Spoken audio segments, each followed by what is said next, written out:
యోబు గ్రంథం 28:19 సువర్ణమునకు కొనబడినది కాదు. రెండవదిగా అన్ని నశించిపోయాయి కానీ 4 మాత్రం నశించలేదు. నెంబర్ 1 వెండి ఎందుకంటే ఎవరని చెప్పాను, వెండి వాక్యాన్ని గుర్తని చెప్పాను.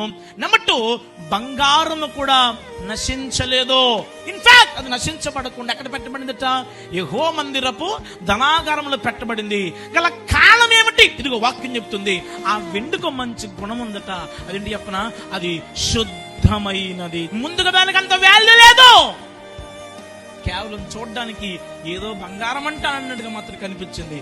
But when it was put upon into the fiery coal furnace, ఆ యొక్క అగ్ని జ్వాలములో పెట్టిన తర్వాత దానికి ఏమైంది? విలువ వచ్చింది. అలా కారణం చెప్పనా? కాల్చబడిన బంగారానికి విలువ ఎక్కువ. ఎందుకంటే దానిలో మస్టు లేని బంగారము గనుక. దేవునికి స్తోత్రం చెప్పండి. ఇక్కడ దేవుడు బంగారములా ఉండు అన్నాడంటే నేను బంగారం మీదేసుకుని ఉండమని కాదు, ఏదో మెడాసలా మారిపోమని కాదు. తెలుసు, దాని అర్థం బంగారం మేనేసుకుని తిరిగితే దేవుని రాజ్యానికి వెళ్తామని కాదు. ఇక్కడ బంగారం ఎలాగైతే అగ్ని అనే శ్రమలలో కాల్చబడిన తన విలువ కాపాడుకుంటుందో, అమ్మా ఒక విశ్వాసిగా నీకు శ్రమలు తప్పక వస్తాయి. ఒక విశ్వాసిగా నీ కష్టాలు పడతావు, అవమానాలు పడతావు, ఇబ్బందులు పడతావు. ఈ ఇన్ని రకాల ఇబ్బందుల్లో నువ్వు దేవుణ్ణి మహిమపరుస్తున్నావు లేదా?